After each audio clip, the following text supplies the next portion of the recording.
I love you with all of my heart, till death do us part.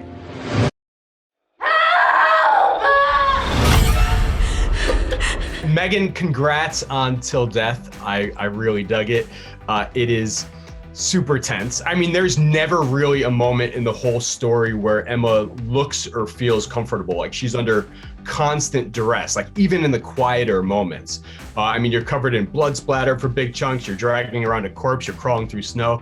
I mean, how difficult was this one, both emotionally and physically, compared to other things you've done? I've done a lot of physical films, like a lot of stunt heavy films, a lot of films with like explosives and things like that, but I haven't ever just bore the weight of an actual human body, like a grown man that I carried around all day every day, which I did do on this.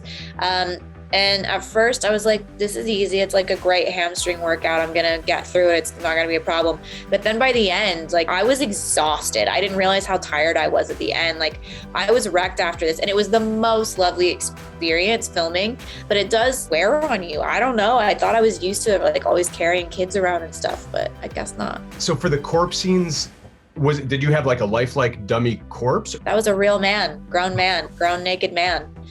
He was handcuffed to me, and the reason we came up with the idea of putting him on top of a wedding dress was to give me some like slip when I would pull him, because otherwise he would be sticking to the floor and it would be impossible for me to drag him because he's obviously bigger and heavier than I am. But yeah, that was a real person. It's a real guy. What do you think this film says about marriage? I don't know that there's really like a metaphysical narrative or a commentary on marriage in the movie per se. I do think it is like an actual tangible manifestation of that phrase, chained to dead weight, or having a ball and chain in a relationship. And it is the result of, but people do this to each other metaphorically or on an energetic level, where they're so angry with each other and they haven't worked through any of these issues, and there's so much resentment that they are dead weight to each other, that they are like really toxic to each other and actually weigh each other down and hold each other back and make each other sick and deplete each other. So it is like a physical, tangible way of looking at what we kind of do to each other in relationships on a spiritual plane.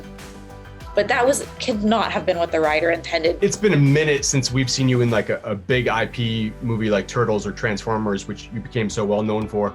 Are you shying away from the more big budget blockbuster franchise stuff these days? Are you more content with indie filmmaking? No, I prefer the blockbusters, actually. I know you're not supposed to say that as an actor for some reason, but I like those. I feel at home making those. Not that I have anything against independent filmmaking. Like I said, this was an amazing experience, and some of the best movies come out of these types of situations. But if I have a preference, it's definitely, I feel at home in action movies.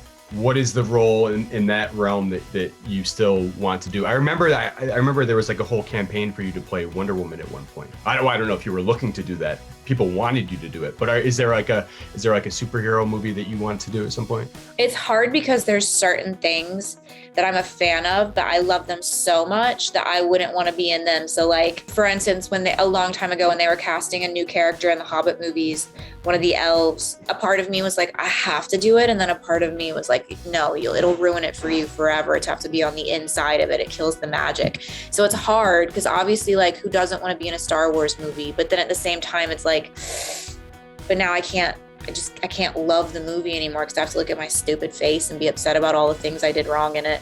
So there's that. So no, I don't have a specific one, but I wouldn't be mad at like a Marvel DC moment. Turtles 3, is that something we're gonna get? Do you think, or no? I don't think so. I feel like I had 50 kids in between the last one and when that would be made. I mean, I had one in reality, but he's almost 5 now. No, there might be a Turtles, but I can't imagine I would be in it. But it could have a resurgence and like be reborn in a new way. I appreciate your time today, and I'm glad I got to watch this movie.